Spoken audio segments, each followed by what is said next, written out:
Me to family कशातून बऱ्याच family. हो, मी हे सांगायचं हे होतं तात्पर्य हे सांगायचं मला की बघा, माणूस माझा 1 घंटा झाला शिंदे कॅम्पातले गेले अजून आले नाही. मला असं टेन्शन झालं पाण्या पावसाळ्याचं आणि मला घरातली काही करमू बी नाही राहिलं. एवढं मोठं घर, एवढ्या मोठ्या घरातली मी एकटी म्हणल्यावर कसं करमणार आहे. आणि खरोखरच जीवनसाथी असणं लय जरुरी आहे बरं माणसाला.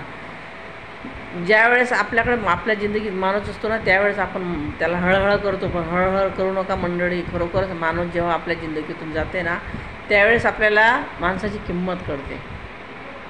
म्हणून माणसाला कधी हेळ करणं. आता बघा 1 घंटा झाला शिंदे कॅम्पातने गेले, हे अजून आले नाही. मला चिंता झाली की बाबा अजून कशी काय नाही आले. आणि काही करमत नाही. ते घरात असले की आपण भांडणं करतो, नवरा बायको घरात भांडण टंडण चालूच असते आपलं. पण नाही, भांडण टंडण करू नका. हात जोडून विनंती आहे तुम्हाला, प्रेमानं राहा. आणि तसं बी हे जीवन काय आहे सांगा बरं, पाण्याचा बुडबुडा आहे. आपण जेव्हा कुठे फिरायला जातो तेव्हा कधी फिरायला आपण जातो तर लोक बंदुकीच्या गोळ्याने आपल्याला ओढून टाकतात. कधी समजा आपण प्रवास करायला जातो रेल्वेने म्हणा की विमानाने म्हणा, तिथे दुर्घटना घडते.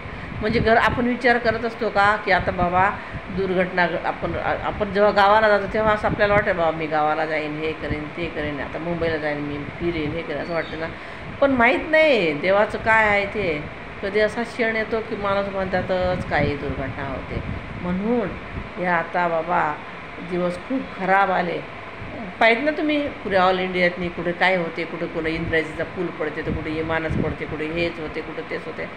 म्हणून म्हणते आता कसं या जगातनी असं मला असं वाटतं कलियुग नष्ट होणार आहे का काय काय माहिती, मला काही समजतच नाही.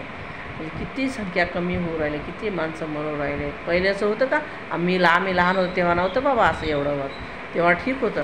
हे आता तर काही होती माणसं.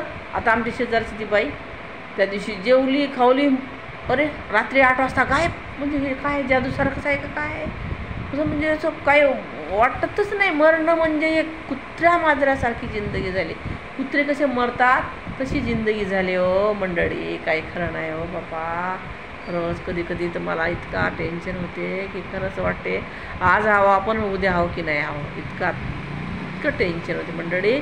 म्हणून चांगले कर्म करा, चांगलं बोला, चांगलं राहा, कोणाशी भांडणं करू नका, कोणाला कडू बोलू नका. कोणं असं म्हणलं पाहिजेत की नाही हो बाई ती होती बरी होती चांगली होती. तसे तर म्हणतातच म्हणा मेल्यावर वाईट बी कर्म केले तरी कोणी चांगलं म्हणजे कोणी 5 माणसं आपल्याकडे, 1 बोट दुसरीकडे दाखवलं तर 4 बोटं आपल्याकडे असतातच, आहे का नाही. असं असते ते, काय वांधा नाही. पण एवढं खरी जाऊ द्या, दुनियादारीचं काय करायचं. भगवंताला तर म्हणलं पाहिजे की चांगले कर्म करून आले म्हणून तुम्ही भगवंताला भ्या. म्हणून चांगले कर्म करा, दान पुण्य करा. थोडंसं आपल्याजवळ 1 भाकर आहे त्यातली कोरभर लोकांना द्या, 3 कोरा आपण खा. असं काहीतरी करा. म्हणजे कसं आपल्याला देव, आता काय सांगू मी तुम्हाला, काय सांगू भगवंता. माझ्यावर तर असे कधी कधी संकट येतात की भयंकर कठीण संकट येतात, पण माझे कृष्ण भगवंत माझ्या मागेच उभे असतात. ते आता बी आहेत माझ्या मागे, आता पण आहेत, आता कुठेतरी असतील ते. पण कसं आमच्या त्यांना बघायची आपल्या डोळ्यातली ताकद नाही आहे. आपण एवढं ताकदवान माणसं नाही आहे की त्यांना बघू शकतो आपण. एवढं ताकदवान असतं तर मग कशाला लागलं असतं बाबा. तर भगवंत आपल्या आसपासच असतात. आमचे कृष्ण भगवंत तर माझ्या मागेच असतात. त्यांचे तर माझ्यावर लयच आभार आहेत भगवंता पांडुरंगा.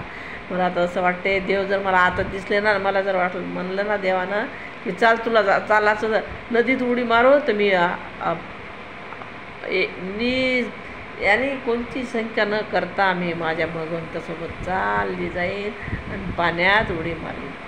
काही म्हणलं देवाना या फुलानं उडी मार, काही म्हण तरी बी जाईन बाबा. तुम्ही म्हणसाल मला ही मावशी येळी झाली रे बापा, मी येळीच झाली, खरंच येळी झाली. मी माझ्या कृष्ण भगवंताच्या नादात मी खरोखर येळी झाली, खरोखर पागल झाली मी.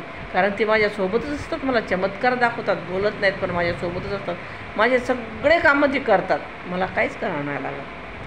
भगवंत माझे लय चांगले आहेत, तर लय चांगले, लय माझेच नाही पुऱ्या जगाचे आहेत ते. माझे एकटीचे कशाचे बाबा, पुऱ्या जगाचे आहेत ते भगवंत पांडुरंग. जय श्रीकृष्ण पांडुरंगा.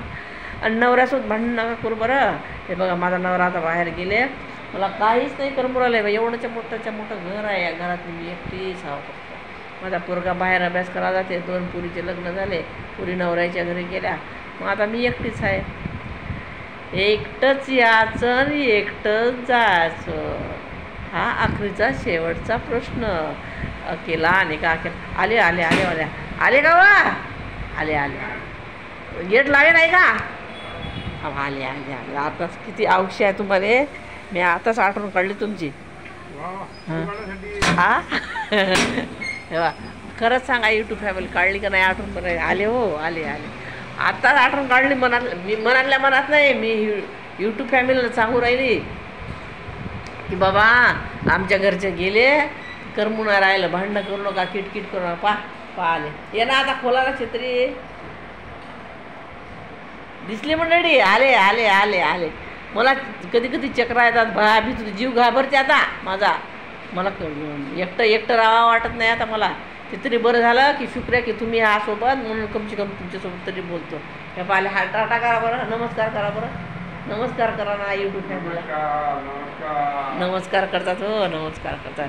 जय श्रीकृष्ण. चला आता मला जेवणाची सोय करायला लागते. जेवण बनवताना मस्त काहीतरी झडीला गेला इकडे. दिवसभर रिमझिम रिमझिम रिमझिम रिमझिम पाऊस चालू आहे. गाणं म्हणू का एक रिमझिम रिमझिम माझ्या वडिलाचं गाणं.